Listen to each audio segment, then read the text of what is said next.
नमस्कार, इन खबर में आपका स्वागत है। उत्तर प्रदेश विधान परिषद चुनाव का जो परिणाम आया है उसमें बीजेपी 33 सीटों पे जीती है। पहले 9 सीटें जीत चुकी थी और जिन 27 सीटों पे चुनाव हुआ उसमें 24 पे उसने बाजी मारी है।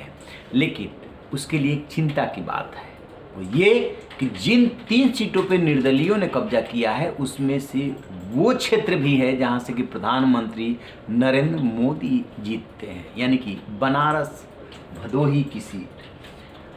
इस सीट का पूरा नाम है वाराणसी चंदौली भदोही सीट। अब सोचिए कि वहाँ से एक माफिया की पत्नी जीतती है जहाँ से कि प्रधानमंत्री जीतते हैं, तो इसलिए बीजेपी के माथे पे चिंता की लकीरें उभरने वाली बात है। वैसे यदि सीट का इतिहास देखेंगे तो मुख्तार अंसारी के जानी दुश्मन ब्रजेश सिंह, जो कि खुद बहुत बड़ा माफिया है, उसका और उसके परिवार का इस सीट पर लगातार कब्जा रहा है। अभी वही एमएलसी रहा और एक बार बीएसपी से उसकी पत्नी जो है, जो अभी चुनाव जीती है, वो भी एमएलसी रह चुकी है। तो इस तरीके से बीजेपी के लिए ये सीट झटका देने वाली है कि उसका जो अधिकृत प्रत्याशी है डॉक्टर सुदामा पटेल, वो चुनाव हार गए और माफिया ब्रजेश सिंह की पत्नी अन्नपूर्णा सिंह चुनाव जीतने में कामयाब हो गई। बात करते हैं दूसरी सीट की। ये है प्रतापगढ़ सीट, वही प्रतापगढ़ सीट जहाँ के रघुराज प्रताप सिंह उर्फ राजा भैया को कुंडा का गुंडा लोग कहते हैं, और उन्हीं के दोस्त हैं, रिश्तेदार हैं अक्षय प्रताप सिंह। निर्दलीय एमएलसी सीट जीतते रहे हैं। जिस तरीके से राजा भैया विधानसभा का सीट जीतते रहे थे वैसे ये भी जीतते रहे।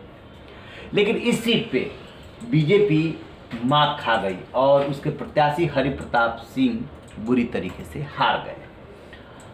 तो अब सबसे बड़ा सवाल ये है कि बीजेपी ये जो दोनों सीट हारी है उससे सोचना तो पड़ेगा कि आखिरकार ऐसी सीटों को वो कैसे हार रही है। क्या उसने राजा भैया के लिए ये सीट दे दी थी? बिल्कुल नहीं। चुनाव लड़ा रही थी, विधानसभा में भी चुनाव लड़ा रही थी और इसके बावजूद यहाँ से वो मात खा गई।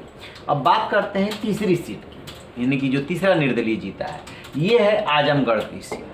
अब आजमगढ़ से कहने को तो अखिलेश यादव अभी तक सांसद हैं, जब तक उनका इस्तीफा मंजूर होकर के, और वो जो है इस्तीफा तो मंजूर हो ही गया, मान लीजिए कि अभी तक वो सीट खाली पड़ी है और उनका ये गढ़ माना जाता है। लेकिन यहाँ से कौन जीता है? यहाँ से एक बागी का बेटा जीता है, यशवंत सिंह बीजेपी में है एमएलसी।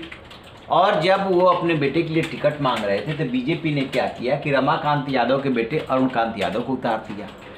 तो यशवंत सिंह बगावत कर गए और उन्होंने जो है अपने बेटे को विक्रांत सिंह को मैदान में उतार दिया और विक्रांत सिंह यहाँ से बाजी मारने में कामयाब हो गए। यदि यशवंत सिंह का इतिहास जानेंगे तो वो भी कोई बहुत शरीफ नहीं है, वो भी बाहुबली ही माने जाते हैं और बागी भी बन गए।